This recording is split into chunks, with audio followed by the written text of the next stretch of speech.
Wenches. When last we wenched. Season 5, Episode 1.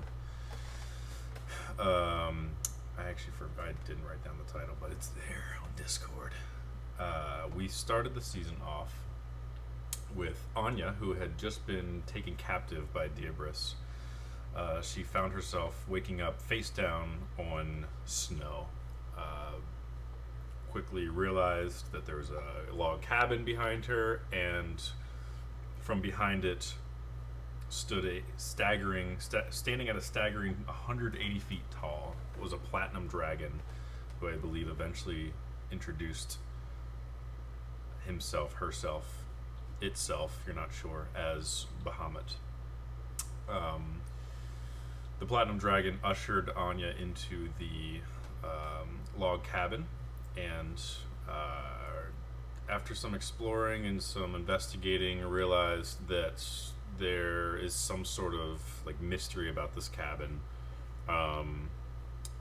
Eventually saw all the beds were of different colors and different textures and had scales of different dragons: bronze, red, gold. It's getting kind of clues here and there, but eventually discovered a secret kind of compartment behind this bookcase. Felt the need to put her sunblade in this keyhole looking thing, and at which point she woke up and realized it was all just a dream, a vision, but instead she was being held captive by an interrogator who told her that she was in one of the layers of the abyss, the 113th layer to be exact, in the realm of Orcus, otherwise known as Thanatos, in the abyssal plains. So she was chained up, all of her gear gone, all of her clothing gone, and the person who introduced himself, this kind of decrepit looking woman with red eyes and this hook, started interrogating her, asking her, where are the obelisks, where did you get the sunblade, what was this prophecy about? And there was some grappling, and that's where we left off with her. Meanwhile, the wenches were still cleaning up the mess at Phantasmo. You guys discovered that Pimble had been hiding out in one of the wagons. You met with him, and long story short,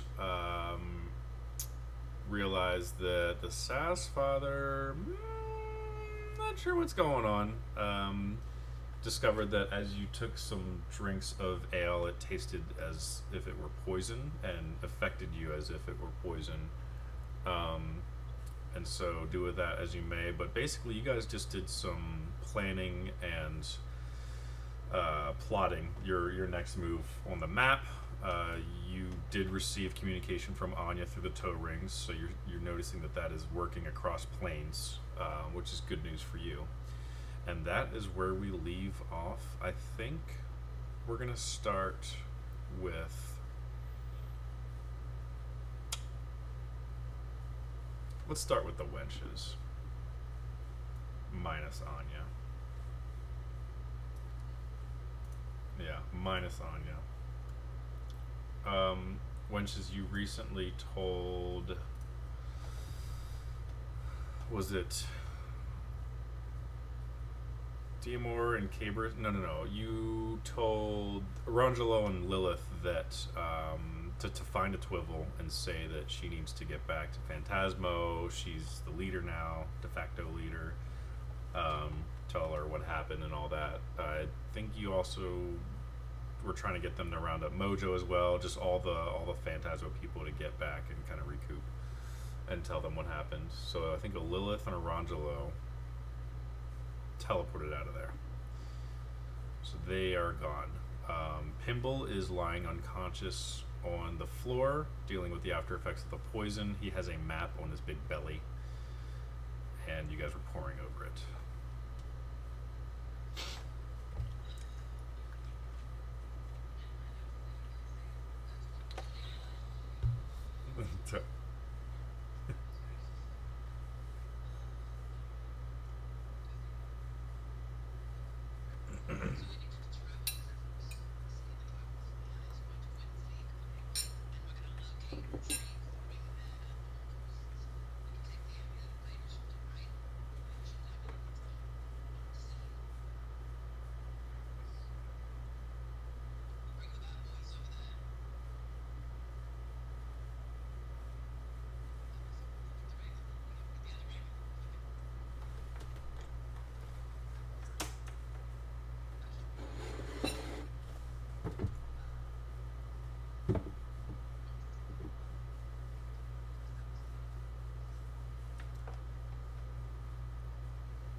Does she remember everyone that she can what?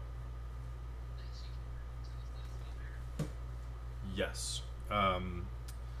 So every member of the Phantasma Circus, which let me get an exact list for you. One note changed everything, so okay. Count Pimble Lunacore, a Twivel, Gibbons, Lilith, Orangelo, Mojo, Grimwick, and Deemore, and yourself.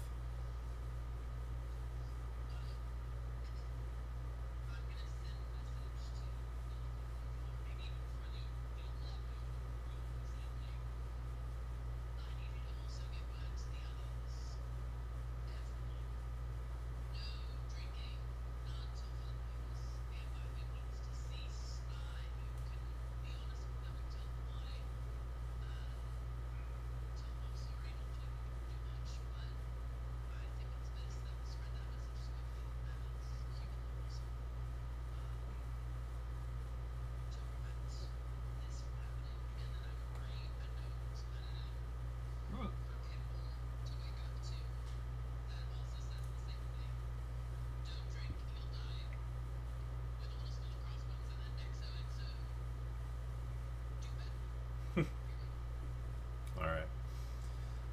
And so with a Lilith and Orangelo, that was the message or the sending spell, or was that the one?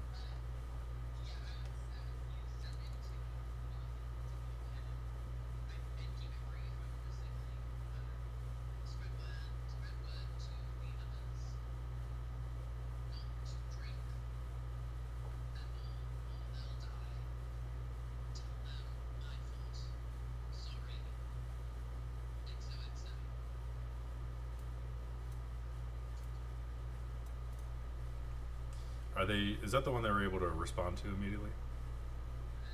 Okay. We'll say Lilith responds and says, "Don't drink. Got it. Done."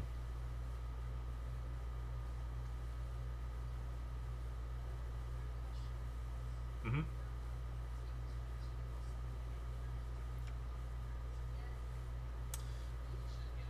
I don't think you've long rested yet. It depends on the item to attune. Are you asking specifically about the amulet?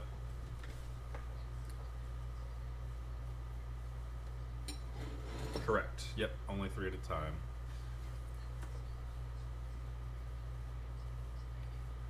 Gotcha. Let me get my book that I, for whatever reason, didn't bring over here.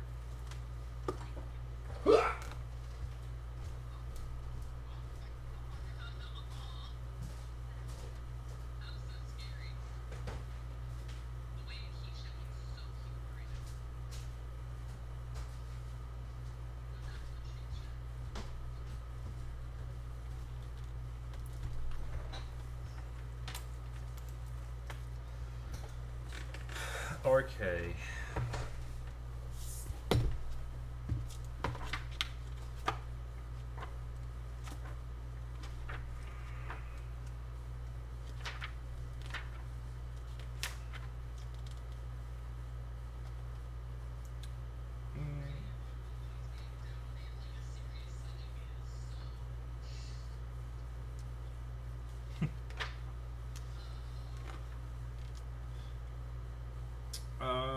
I think the attunement is up to me. I kind of like to be creative with the attunement. It doesn't typically. I think it's just a short rest, unless it specifies. But yeah, so I'll say for this one is a short rest to attune to it. So what are your three? A short rest or a long rest. So what three items do you want to be attuned to?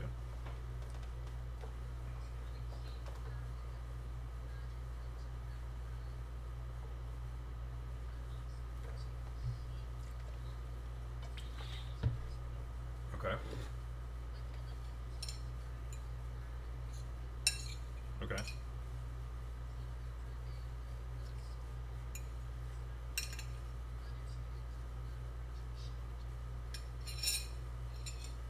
Okay.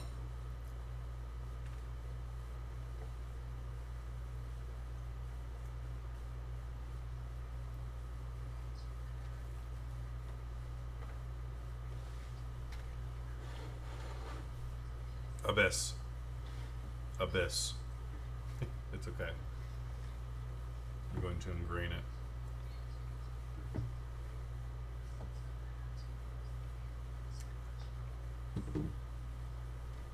Fair enough. Charlotte is on her way back down. I just saw her get something from her car. So,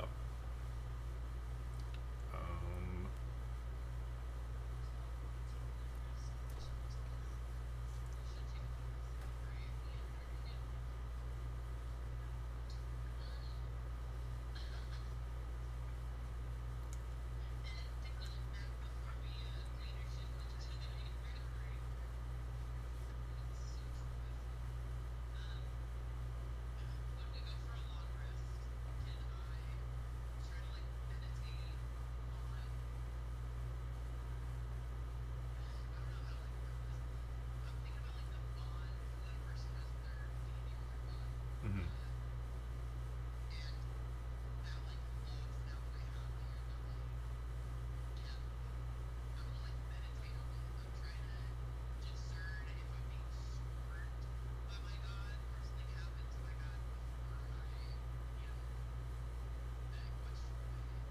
Okay. Make a religion check. And then, Solara, is there anything you are doing at camp? Which, by the way, what is camp? Are you guys just kind of taking over one of the wagons? There is also... Okay. There's also Cabros's ship, Vengeance, that's kind of floating there, anchored. Fair enough. They are still with you, as far as I remember, and I think they kind of quietly go back and spend the night on the Vengeance in the doghouse. You get faint whiffs of sea salt and the iron that fills the air from the blood sails that are being unfurled, which is a ghastly appearance scenario, as they kind of dissipate, and no sign of Tivit. The demon boys are back on Vengeance. Yeah.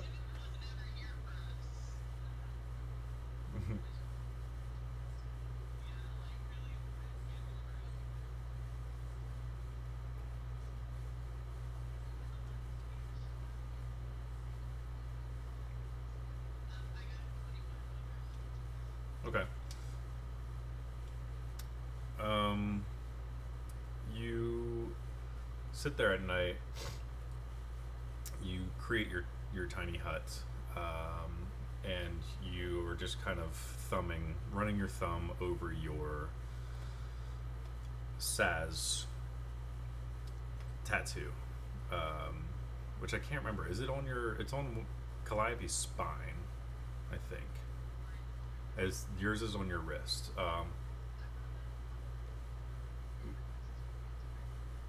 Okay, yeah, fair enough.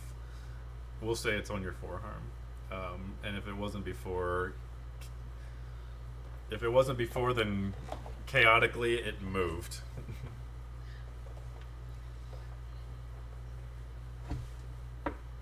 Tattoo. Yeah, no, the tattoo wasn't consent. Um, this- yeah. So you kind of run your thumb over your tattoo, Valdric, and it is dormant. You don't feel that bond from Calliope anymore. You don't feel the sense of being able to speak to her telepathically. Of course, you can use your toe rings to speak to her. You can use your spells to speak to her, but that avenue, that gateway, is kind of shut off. It is just some ink now on your tattoo, where once you could have sworn before it would smile back at you. You would get the sense of almost like a light buzz, and kind of the scent of wheat beer would would fill your nostrils whenever you would rub it before, and now it's simply dormant. You sit in silence for a while, taking that in, and with your 21, you don't feel anything from the Sazfather. There's a distant rumble of thunder in the off the coast, because you guys are on the beach, remember? And you see a flash of lightning, and way off into the sea you see there's some sort of storm kind of brewing, going across the azure sea. And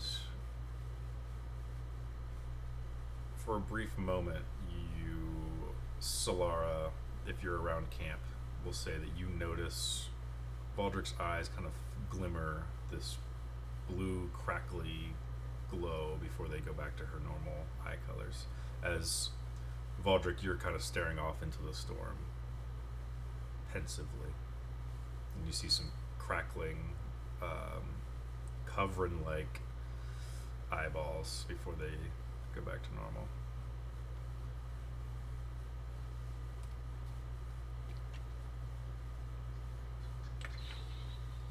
She says aloud to Valdrick.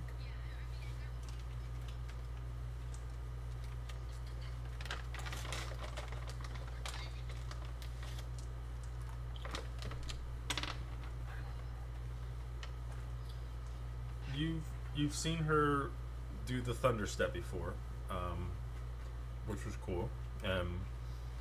I think her eyes have done that before, only during that instance, or maybe during spell casting that would do thunder or lightning damage. This is an instance outside of combat, outside of all that, outside of all the silliness of the songs, the charismatic way she floats through social environments. This is just Valdrick sitting on a beach, a rare moment of melancholy that you notice, Ash.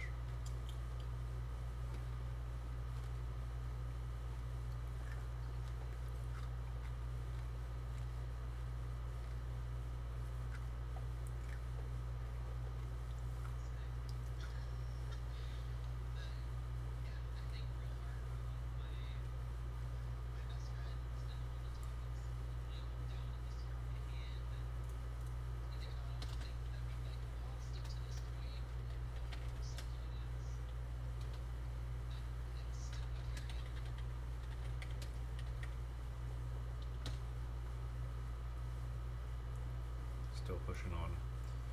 What's Solar doing during all this, other than vibing out? Is there anything you want to attune to? Any new spells you're practicing or curious about, or communing with Kelemvor?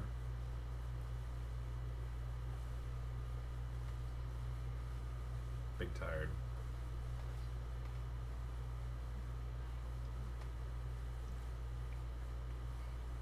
Still today, yeah.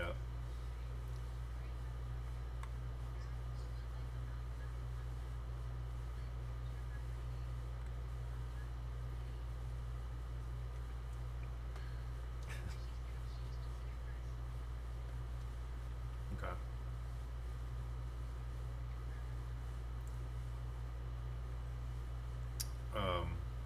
Okay.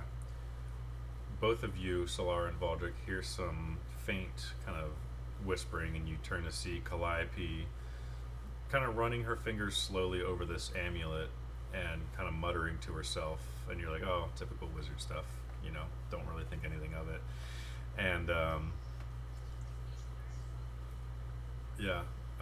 as you're spending the next hour before you go to bed, Calliope, attuning yourself to this amulet, it is a chained necklace that has the amulet itself is just this almost like a washer, but twice the size. It has a flat part that is black with some inscriptions on it, that go around, and the outside of it, the casing is like the silver casing that has little notches around it, and each notch there's a symbol for a different symbol for each one. And as you're tuning to it, you're realizing, okay, these are the symbols for every single plane of existence. You see a flame for the elemental plane of fire, and you get a brief flashback of the Grand Sultan Zoltan. You you see all the elemental planes: earth, fire, water. You see the like a kind of rainbow shimmer as you kind of tilt it one way, and you see that one's the Feywild. You see your own material plane, and you're just kind of holding in your hand a very powerful weapon, realizing you can go anywhere at this point. Maybe not specifically landing exactly at the exact part that you want, but any plane of existence is kind of at your fingertips.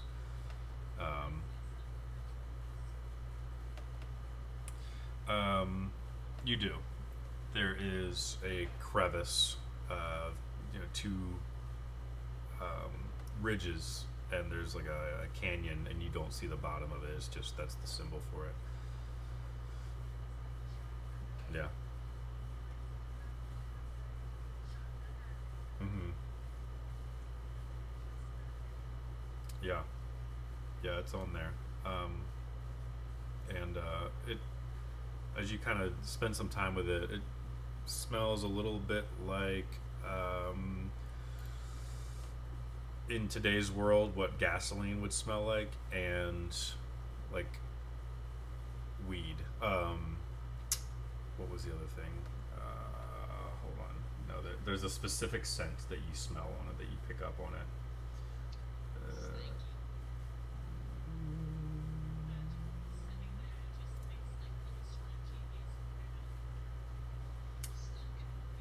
Pine. Pine.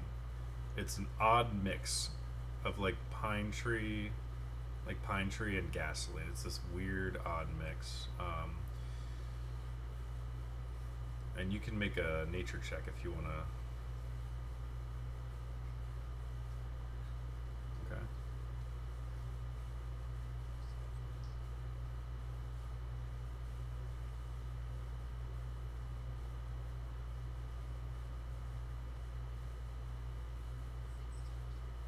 Okay. Um,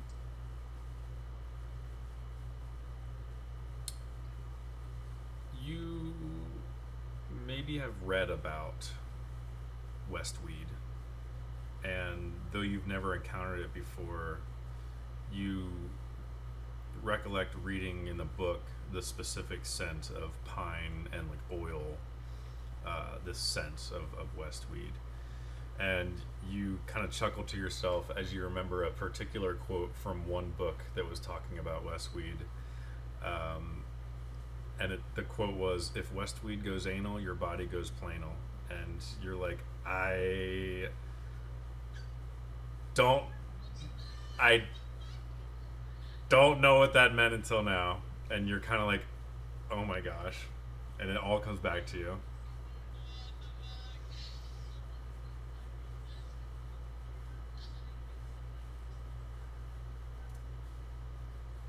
Yep.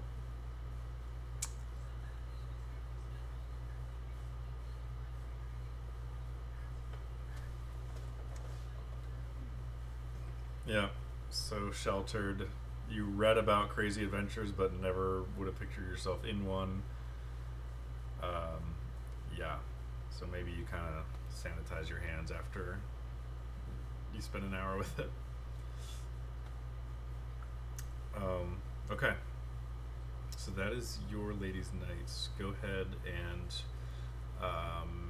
who is going to be taking the first watch, if at all, or you just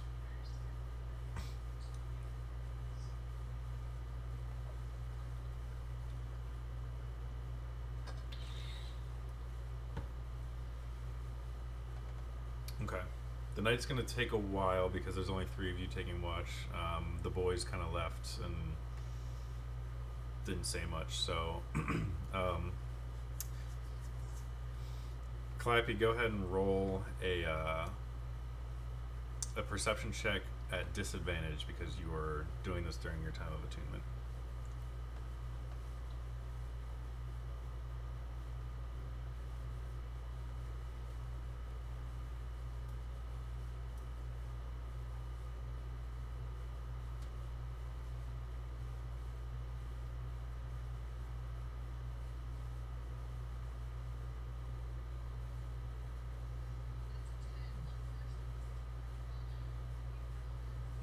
Amazing. Okay. Yeah, you spend your time thinking about it. You recall that book. You kind of once in a while will glance up. Oh yeah, shoot. And then go back to your attuning. You can't help yourself but get distracted in your curious manner. And yeah, we'll say 2-3 hours go by and nothing occurs. So you wake up the next person, which would be Valdric. All right.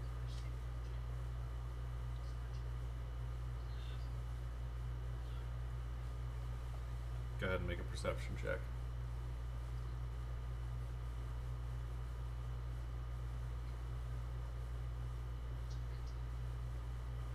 19. Okay.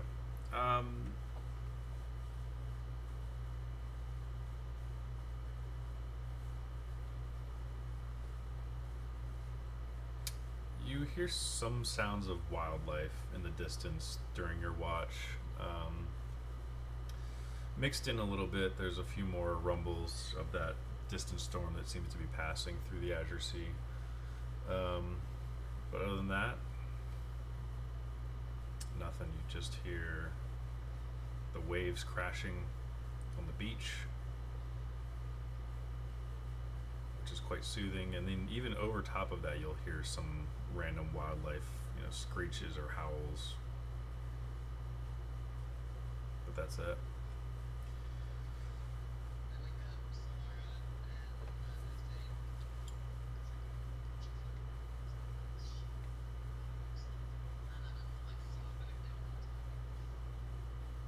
Go ahead and make a perception for us.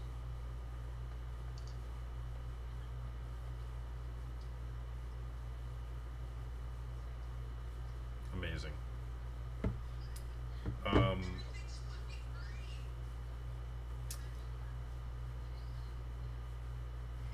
Yeah.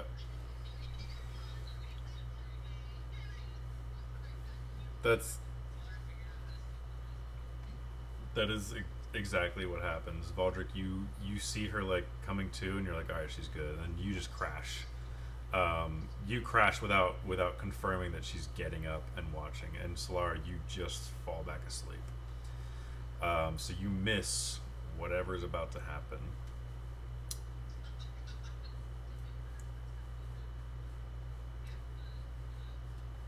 Yeah. So while you're unconscious, let's go ahead and transfer over to Anya. Seems like a good time.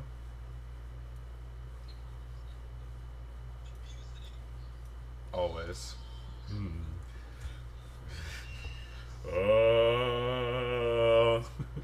Yeah.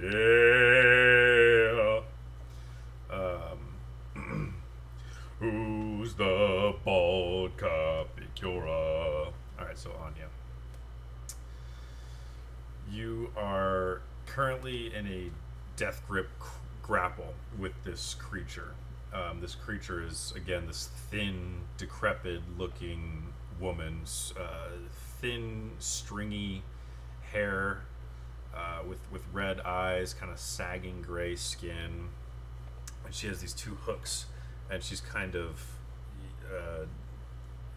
gotcha in a vice grip with on your wrist that you've just summoned your sunblade to.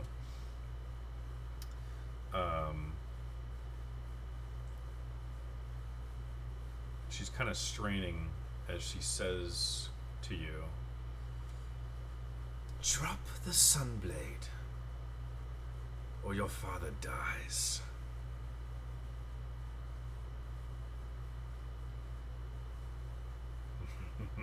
You're in no situation. You are in no place to be making that sort of gamble. Or maybe you are.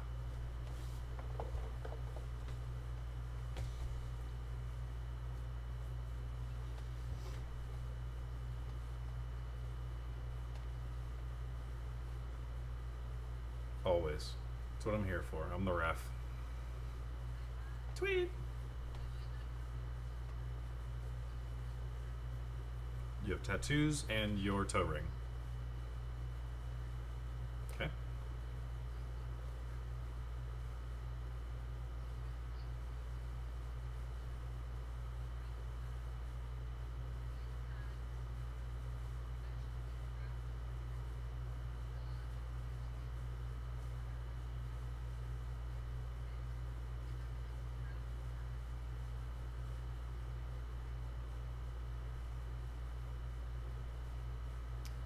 Okay, what's the timing with the tattoo? Does it cost an action? What's all the stats of it? I made a boo-boo.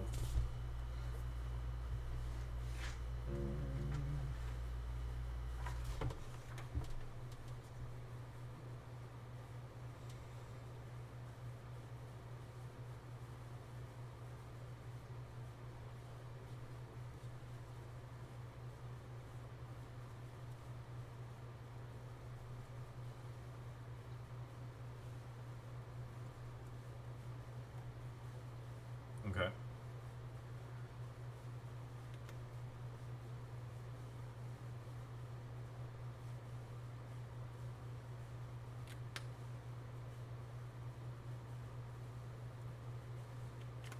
So you empower the tattoo, and then the action is to grapple or whatever it was. Okay. So you're trying to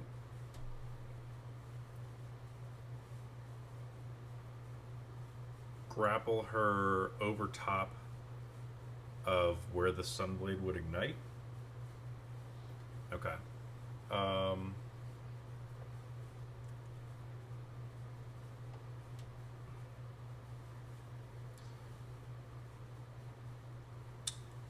Okay. Interesting. I need to read this tattoo because I'm not fully understanding it. This is in Tasha's book, I think. These tattoos.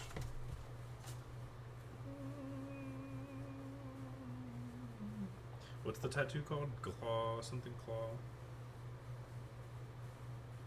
Yes. Page 126.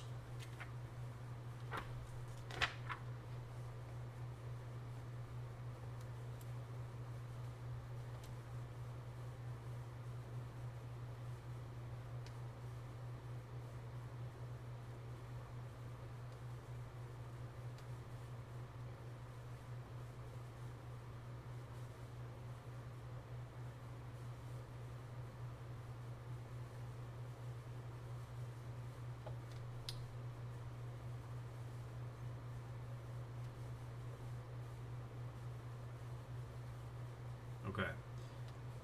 So this would be considered an attack. You technically have the restrained condition. Restrained and grappled. So let me see what you're able to do.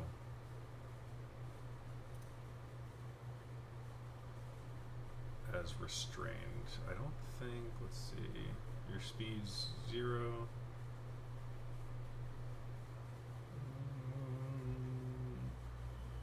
Okay. I'll allow it, but you get disadvantage because you are restrained. Go ahead and make, yes, because it specifically is your melee attack is what it says, not It doesn't have a mind of its own. This is going to be... well, it's a melee attack, so let's keep that vein. You're... I don't know if you would get proficiency bonus on an unarmed. I mean, you're a fighter, so sure. So add your strength plus your proficiency to this roll, but it's at disadvantage.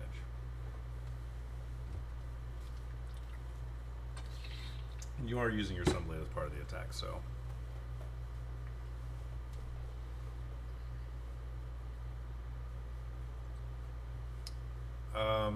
No, because it's trying to... You'll add the sunblade damage if it hits, but not the attack perk.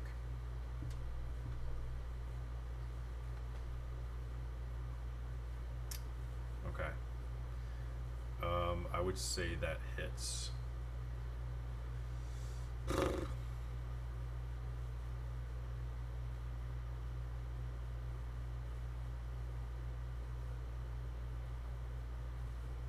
Go ahead and roll critical damage.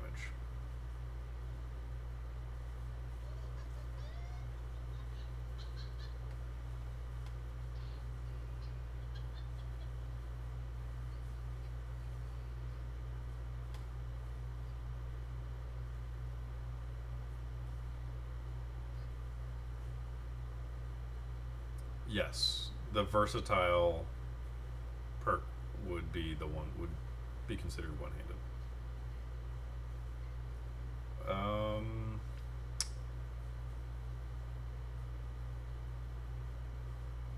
No. I had to...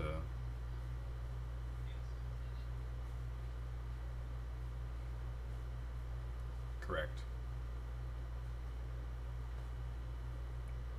Which should be +5 and then +1 from your sunblade. So double dice +6, I think.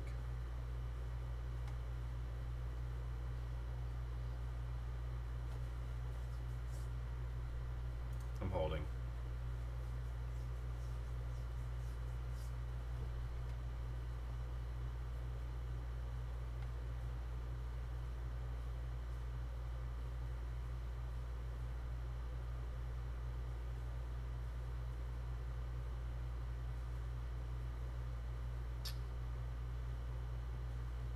Tendrils shoot out of your wrist, and your tattoo changes as the ink comes to life at this point, briefly coming off of your body and going from 2-dimension to 3-dimension as these black tendrils whip out and grab the creature by the neck, brings her close, and you kind of angle your sunblade.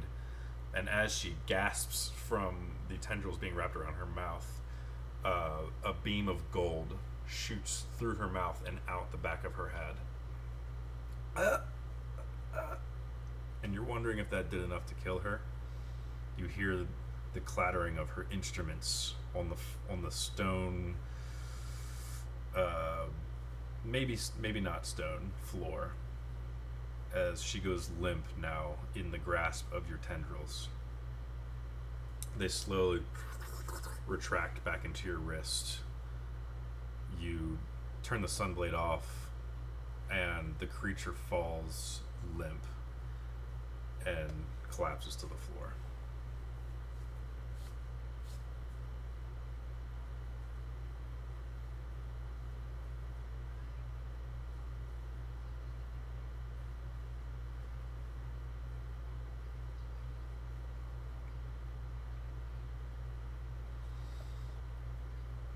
Yes.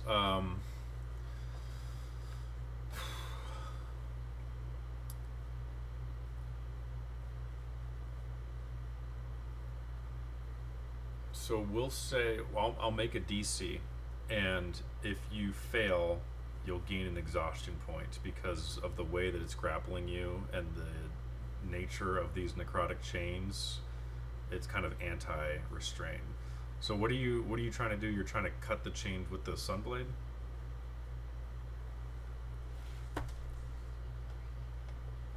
Mm-hmm.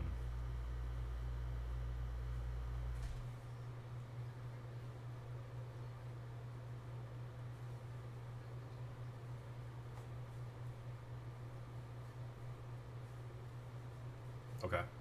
Um, Go ahead and make a dexterity check.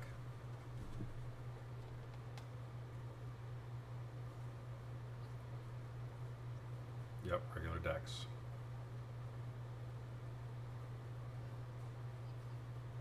19 just misses. Um, as you rotate your wrist, almost get it, and because you're so close, you feel like you're so close, you go that extra mile of like really straining yourself, and you're just not quite able to make contact with the chain, and you have to take a break, and you just kind of relax back there. You're panting a little bit more. You suffer one exhaustion point, so now all your rolls. We do 6th edition exhaustion now, which is just -1. Your first level exhaustion is -1. It goes up from there until you're -2, -3, till -10, and then you're dead. Once you get, I think, past -10, you're just straight up dead because you've pushed yourself beyond limits. So you can try again, but now your dexterity check is going to be at -1.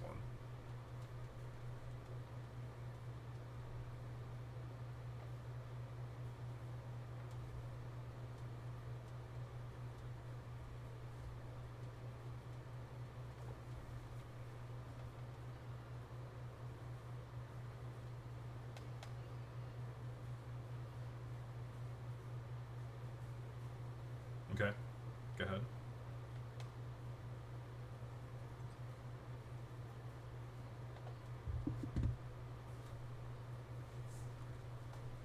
What was it? Okay. Um, yeah, same thing. You try to strain yourself, but don't even come close this time. You're at -2 now.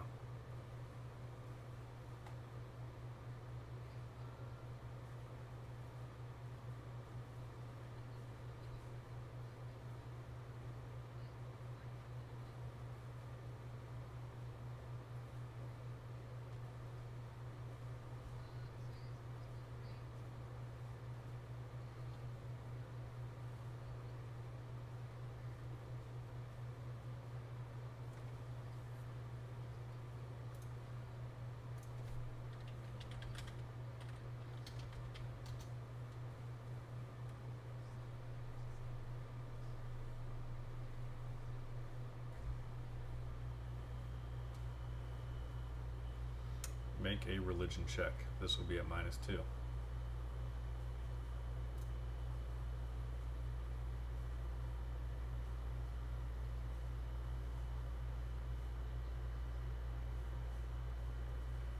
Okay.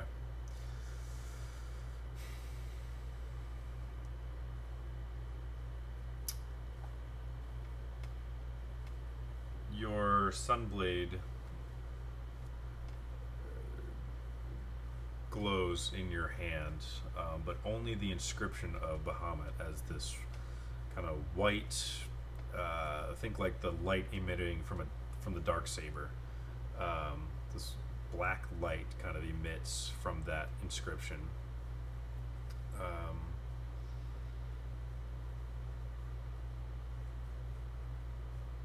Don't give up, Anya. Don't give up. You were chosen. You were born for this.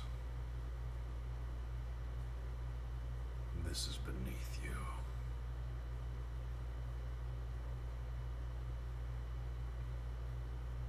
But that's it. It then grows dim in your hand.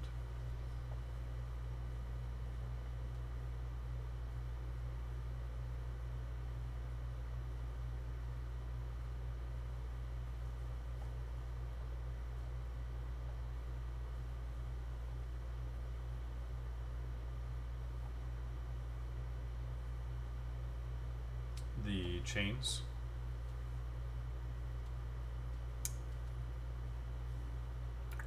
Yeah, I believe they were anti-magic because we were trying to decide if your Sunblade would, like the boundness of it. But I think we realized that was not technically a spell, so I allowed it you to be bound still. But yeah.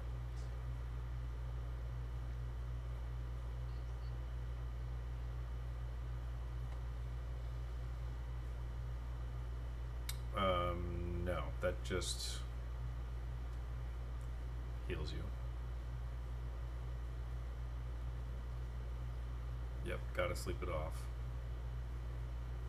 Yep.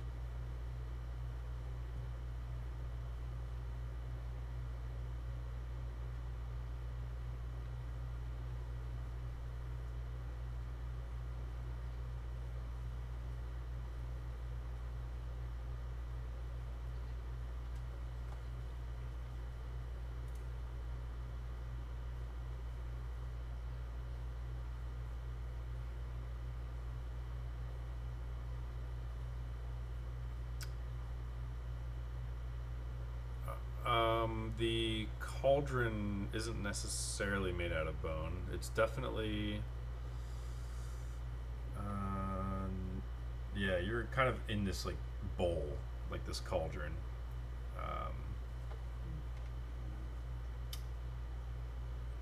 it's not the same exact material that the chains are holding you, but definitely not bone. I'd say probably obsidian.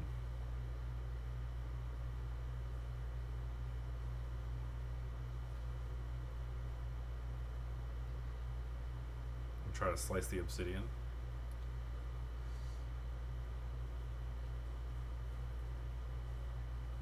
Okay.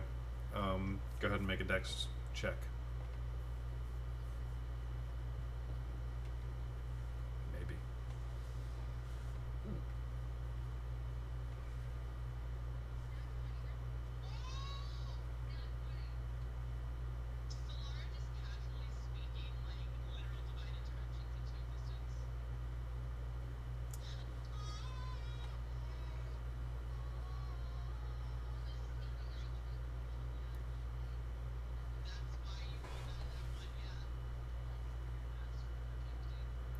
You reach out with your sunblade and you take a few swipes trying to get it, but you just can't turn your wrist. And then you kind of look at it and you kind of inch your way up and hold the hilt like this, and just allow it, and it, as it slices down, slices right at the hinge of where the um, chains are connected to this cauldron, and you hear the splitting of metal, whatever necrotic stonework this is made of, as well as the obsidian, as the entire bowl cracks in half. It's awkward because you kind of fall. Your arm falls limp as it's free, but your other three appendages are just kind of like rolling there on the floor. But now you have a free arm.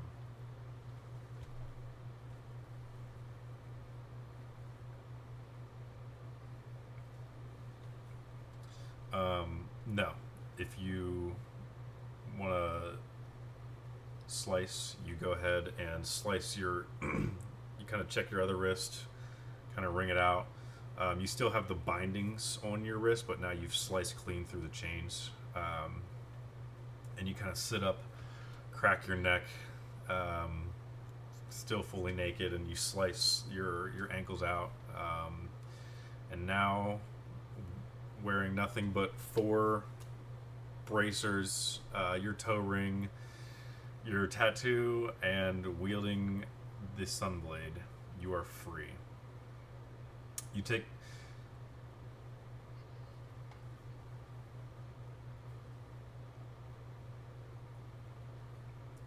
Okay. You.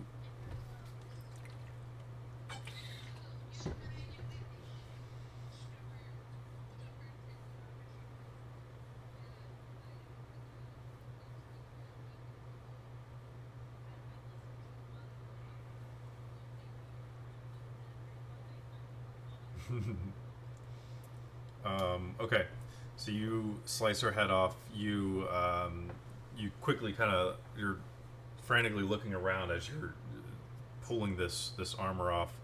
She's got two kind of leather bracers on either of her wrists. Kind of this leather armor that kind of goes down in like layers. Only goes to about half arm length, like where a t-shirt would fit. There's just two scythe-like hooks that have clattered to the ground. It wasn't much, but it's enough to clothe you. You put it on and kind of a tight fit because she was pretty small, but it fits, and you're clothed now. You've got your sunblade in your hand. It takes about 10 minutes to don all of this because this is considered light armor. So light, we'll say studded leather armor is the specific stat. So if you want to look that up, we're going to use that as a pivot time to go back to the wenches, the other wenches.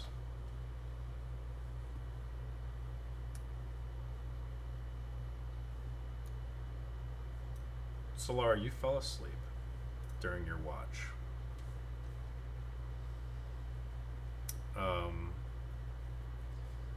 At which point you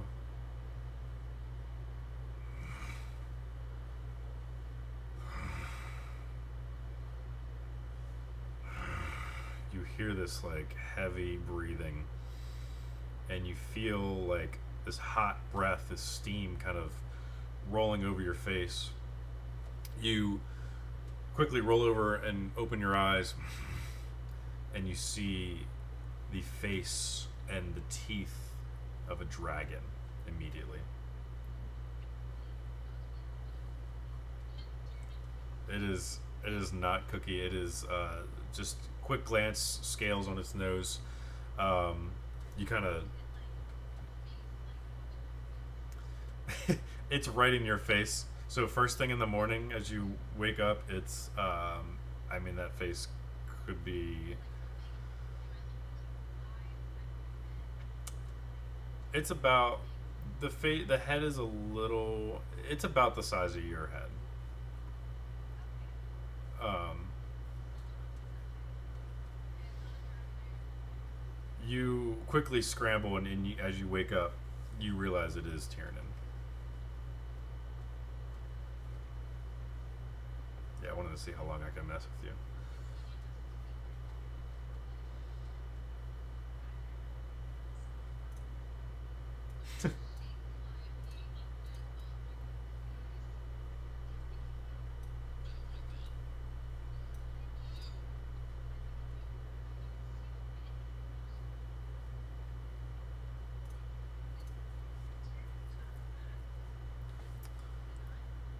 Tiernan,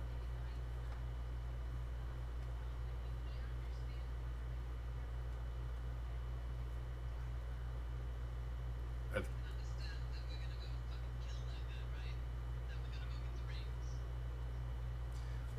I think he only speaks Draconic telepathically to the one he's bound to, which is Anya.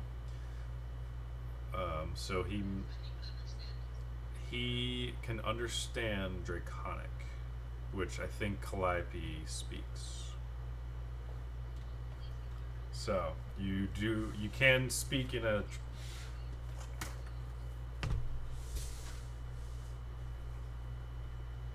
Okay. Yeah, look that up in the book because I'm not entirely sure, but that's what, as far as my understanding it. And you're at level 4 Dragon Rider, so yeah, he kind of nudges your cheek, Solara.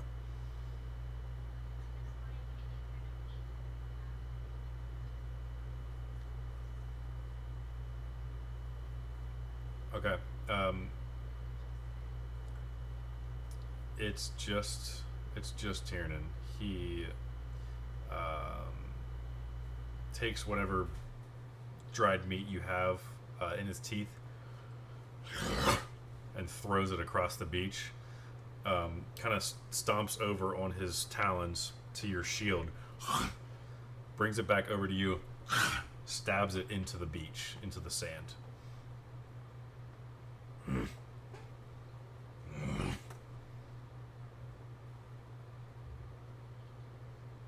Yeah, I mean, he stabs it right in front of you. You're just right there. Yeah.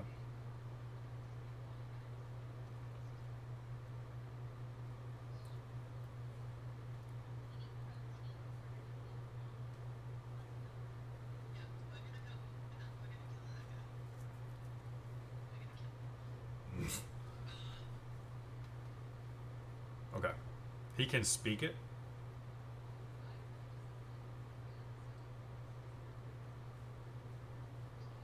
Okay.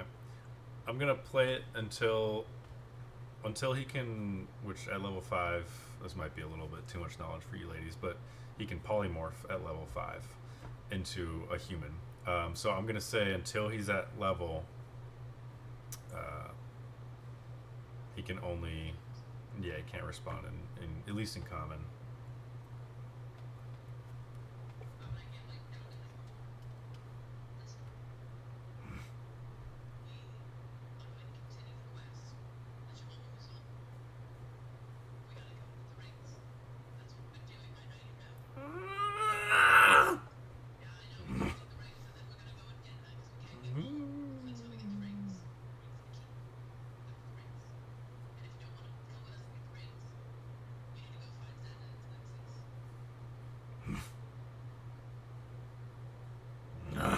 Kind of scrambles away, lets out a screech,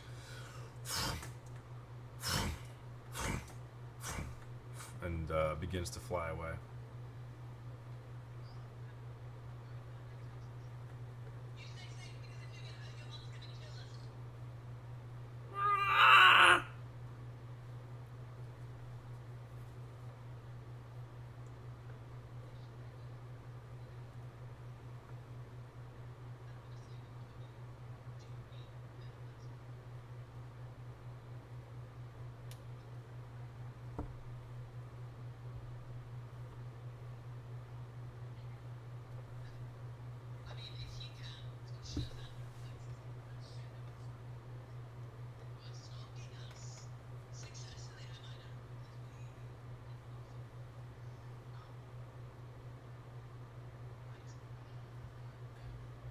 You guys are all fully rested, by the way. You gain the full benefits of a full rest. Max, buddy. Yeah, mask.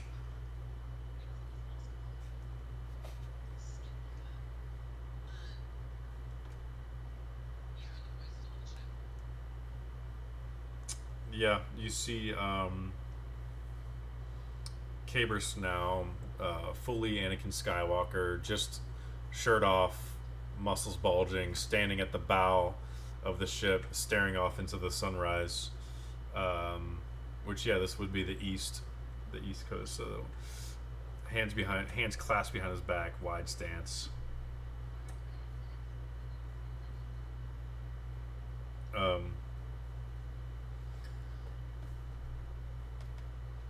You see Diamor coming up from the bows of the under part of the ship, and he's got a full bottle of ale in his hand, and he's just kind of just like takes it and he hurls it into the ocean,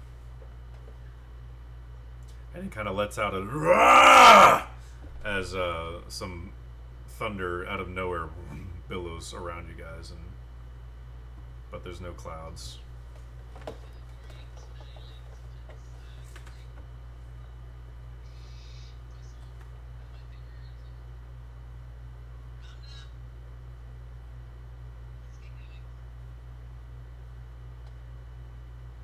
He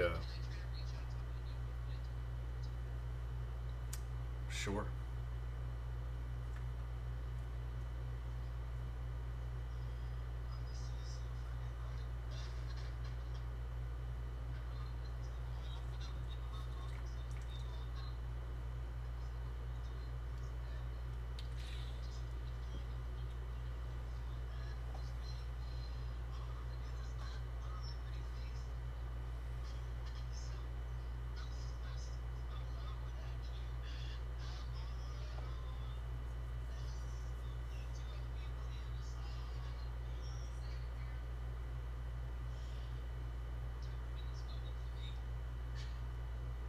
Anya, as you're kind of peeling the armor off of this dead, decrepit woman, you you feel the tingle from your toe ring, and telepathically you hear this.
Yeah, they're making their way now.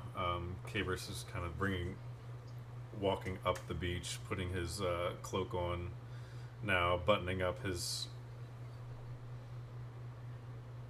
Yeah, 100%. Coming out of the water as he flips up his hair.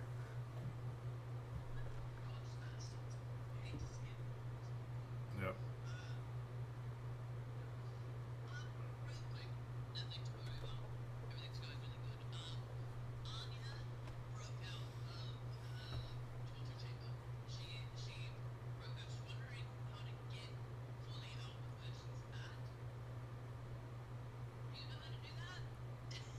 Where are you speaking to Dim or Cabris? Um, Cabris says, "Where exactly was she?"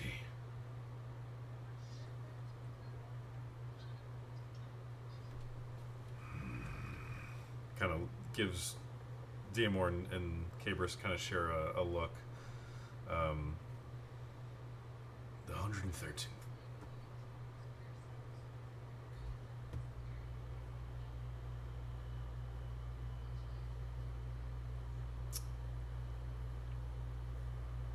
I think her name went with her when she was decapitated.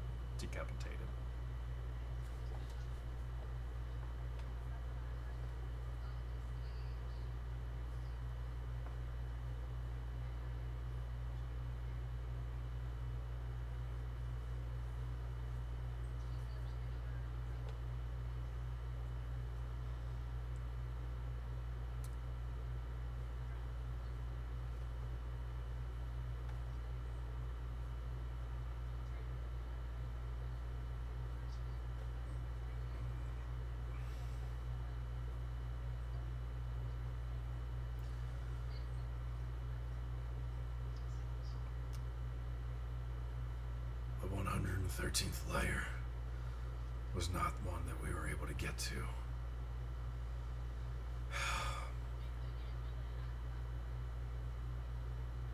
these layers are... They fluctuate, even if you have an idea or have ever been to one before. It changes every time. We can't just... I mean, we can try.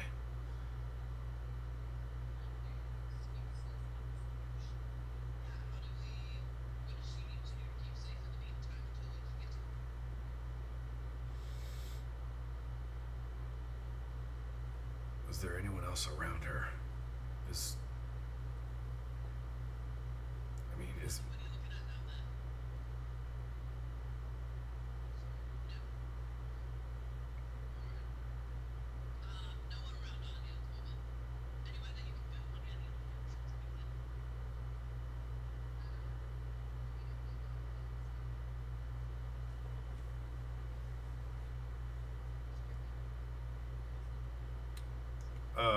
It is a...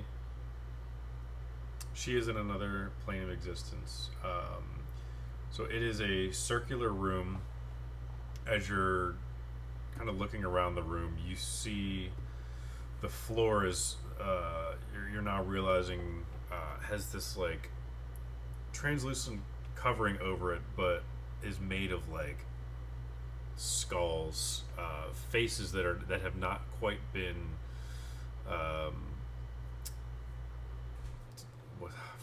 decomposed yet, and they're kind of looking up. Just all of them just shrieks, looks of terror.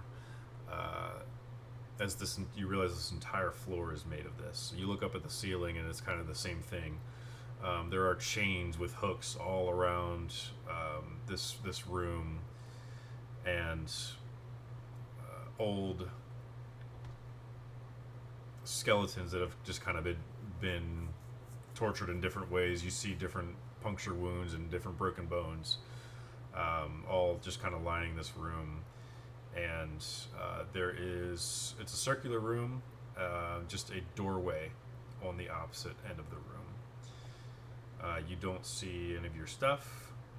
You don't hear anything. You hear the faint echoes of screams and cries of what once was from these creatures that are now beneath your feet.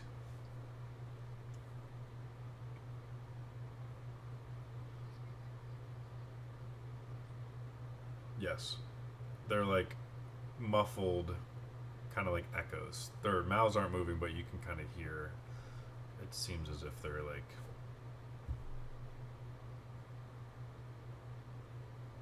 calling out to you.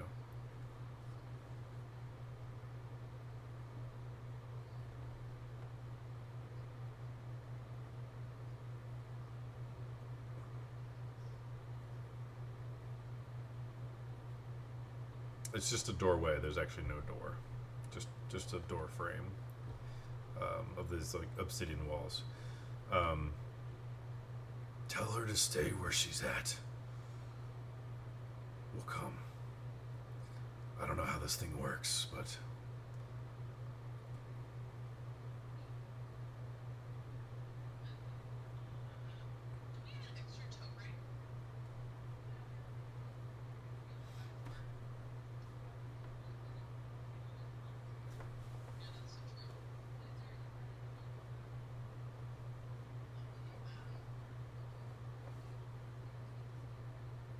Yes.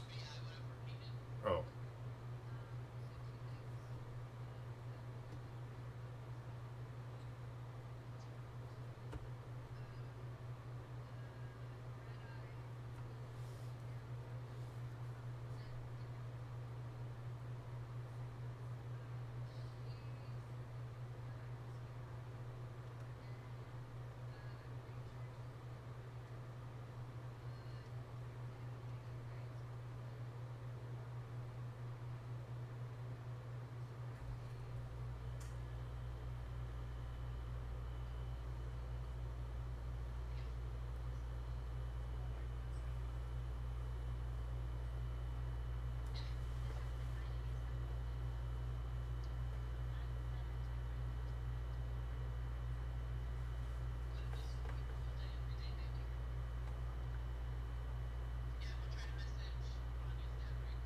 Okay.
I, I did look it up.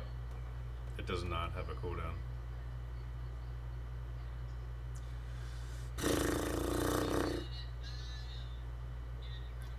If if Westweed goes anal, then the body goes planal. That's been in my notes since Heroes of Arathia, of course.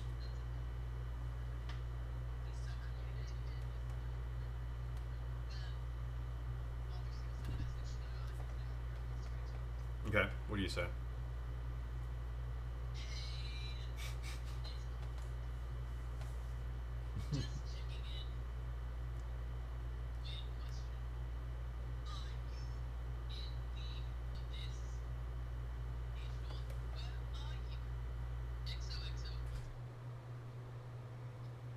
Who is this? How are you in my head?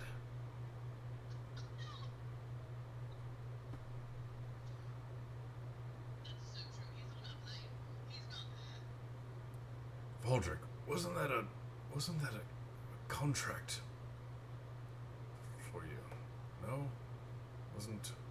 You didn't have a bounty on your head at any time.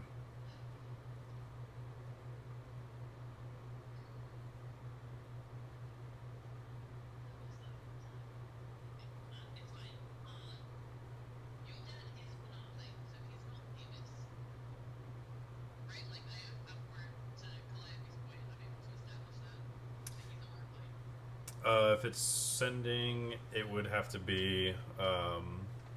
Yeah, you would have to confirm.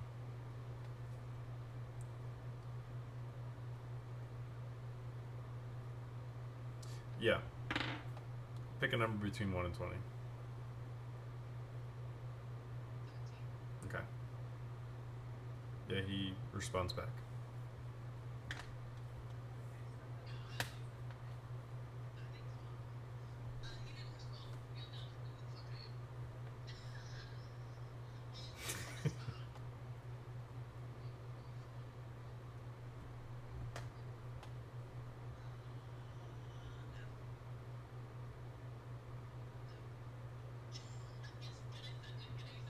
Yeah.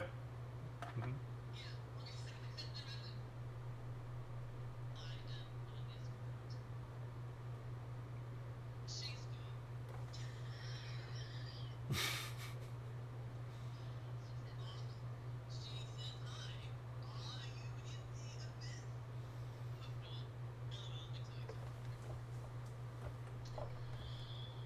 Oh, you're the one with all the jingly bells that I could never take with me on a hunt. Nope. At Jagmeister, tell my daughter.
I'm not doing the pinky thing. I am not doing the pinky thing.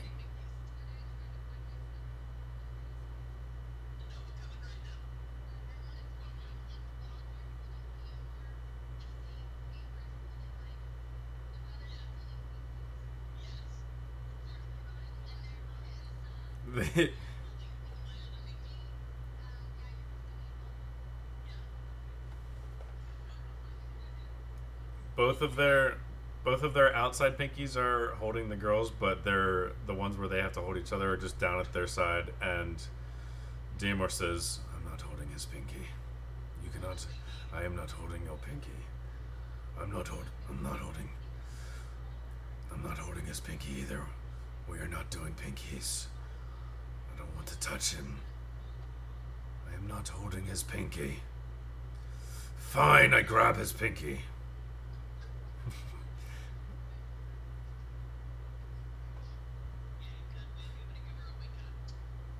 Damor's hands are still by his side, and he barely just reaches out his pinky and kind of like does one of these pathetic. They're not up. He's doing it at its side.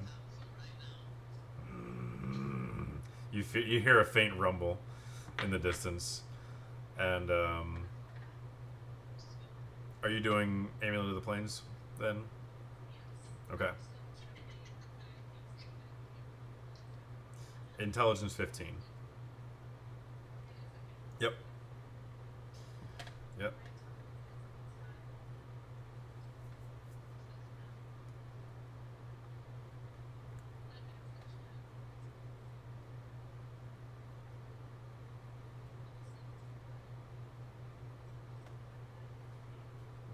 Okay.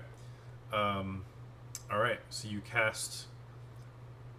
You hold the amulet in your hand, and you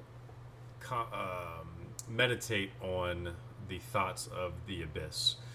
The description that Anya gives you, you try to kind of sift through different vague images, abstract images that are going through your mind, like files, like 666 tabs open up in Chrome, and you're sifting through. You're trying to feel out for Anya's presence. As you feel like you have the one in your grasp, and you pull the trigger, and as you do, you hear right before you do, "I say, where are you all going?" And then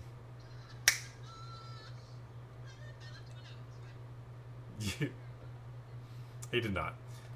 You see a very disheveled, looking Pimble, kind of stumbling out of one of the wagons as you all teleport away.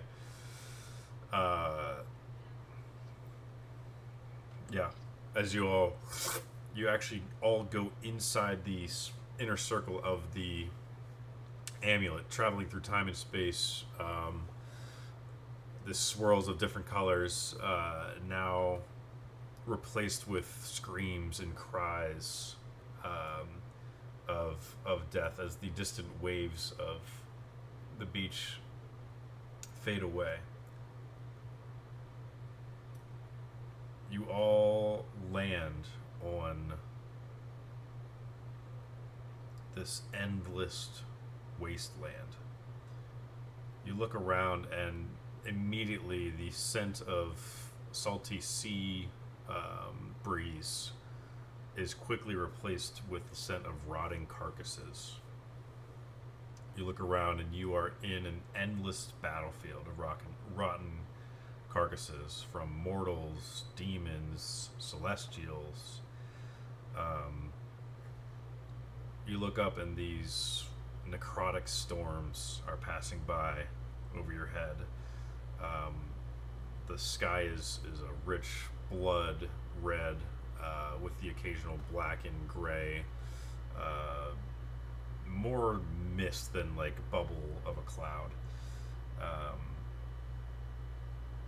As it passes by, the shadow that it casts reanimates some of the old corpses that are laying there decaying, and they kind of stand up as these fungal thralls as they kind of lumber just meaninglessly and mindlessly around the battlefield.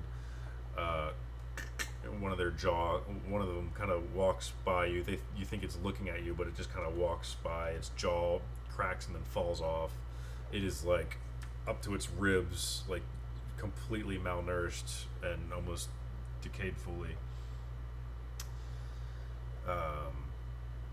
This is the spoil fields of the Carrion region.